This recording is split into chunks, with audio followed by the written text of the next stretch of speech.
Hey les musculteurs, j'espère que vous allez bien. Dans cette vidéo, on va parler du cheat meal. Pour ou contre? Je vous donne mon avis tout de suite. Alors tout d'abord, qu'est-ce que c'est que le cheat meal? Le cheat meal, ça va être un repas de triche, on va appeler ça comme ça. C'est-à-dire que ça va être un repas qui n'entre pas dans notre diète de façon générale. Une personne qui souhaite perdre du gras ou une personne qui souhaite prendre du muscle et perdre du gras en même temps va devoir faire des efforts sur son alimentation. Et donc il va avoir un code alimentaire ou un plan alimentaire qui va être propre à ses objectifs. Et dans ce code alimentaire ou ce plan alimentaire, il ne pourra pas manger trop gras, trop sucré, trop salé. Toutefois, cette personne, elle a des amis, elle a une famille, elle a un cercle social. Et elle ne peut pas se détacher de ce cercle social sous prétexte qu'elle doit respecter son plan alimentaire. Comme dirait Thibaut, je peux pas, j'ai muscu.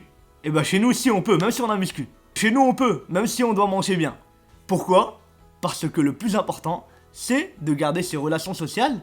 Et de toute façon, c'est pas incompatible avec nos objectifs physiques, nos objectifs de santé, nos objectifs de perte de gras, de prise de masse. C'est pas du tout incompatible. Au contraire, une personne qui met de côté son cercle social sous prétexte qu'il a une diète à tenir ou sous prétexte qu'il a muscu, alors je sais qu'il plaisante, je rigole, c'est tout simplement une personne qui va pas tenir sur du long terme. Donc le cheat meal, il a plusieurs objectifs. Le premier objectif, c'est évidemment de garder ses relations sociales, mais il est également pour te dire, hey, mon gars, t'as fait le taf, hein. Et comme t'as fait le taf, va te faire plaisir, mange ce que tu veux, fais-toi plaisir, mon gars, bien sûr. Et d'ailleurs, regardez, il y a la fête de Noël pour ceux qui font Noël, il y a les fêtes de fin d'année, il y a les fêtes de l'Aïd par exemple, il y a les fêtes de Hanouka, il y a des fêtes pour tout le monde. Est-ce qu'on va se priver des festins de ces fêtes parce qu'on veut perdre du gras ou parce qu'on veut prendre de la masse? Certainement pas. Donc d'une part, le cheat meal, il te permet de garder tes relations sociales et de voir ta famille, tes amis de façon récurrente. La deuxième chose, c'est que ton cheat meal va être là pour te récompenser, d'avoir tenu ta diète, d'avoir tenu ton programme sportif. Et donc il sera là pour te dire, t'as fait le taf, donc maintenant, vas-y, va te faire plaisir. Fais-toi plaisir. Et d'ailleurs, je regardais le reportage Netflix sur Ronnie Coleman, donc une personne qui a gagné 8 fois Mister Olympia, et le mec, sans problème, hein. Parfois, il faisait des écarts incroyables. Incroyables. Et je me souviens même que dans le reportage, il parle d'une nuit, juste avant de passer sa compétition, le lendemain c'était sa compétition, et ben durant cette nuit il avait fait quelque chose qu'il ne faisait jamais en tant que bodybuilder, c'était boire de l'alcool mais à outrance. Il avait bu je sais plus combien de verres de vodka. Donc deuxièmement, le cheat meal il vous permet de faire des écarts, de vous récompenser pour les efforts que vous avez fait. Troisième chose sur le cheat meal, il faut absolument que durant ce cheat meal, et après ce cheat meal, vous ne culpabilisez pas. Sinon ça sert à rien de le faire.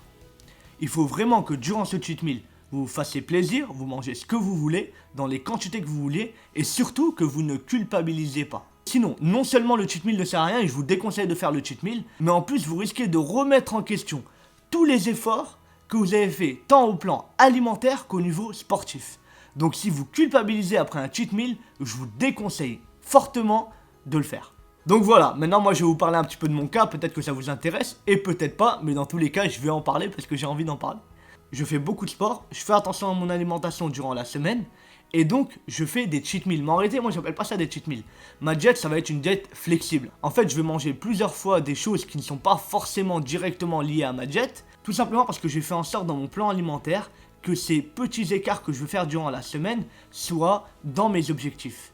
Et donc je ne fais plus de cheat meal, je fais plutôt une diète flexible qui rentre dans mes objectifs macro-alimentaires, micro-alimentaire et du coup dans mes objectifs de perte de gras et de prise de masse. Et sachez que toute l'année je ne suis pas tout le temps en mode perte de gras, prise de masse ou l'un des deux. Parfois dans l'année j'ai juste envie d'avoir des moments où je suis tranquille, où je me prends pas la tête et ça me permet d'avoir un physique qui me correspond, plein d'énergie, beau à voir et performant. Voilà, c'était tout pour cette vidéo. Si elle vous a plu, on lâche un like, on partage, on laisse un commentaire si on a des questions ou tout simplement pour m'encourager et pour me donner de la force pour le reste de mon travail. On s'abonne si c'est toujours pas fait. Pour devenir un musculteur, c'est très simple, hein. Il suffit d'appuyer s'abonner.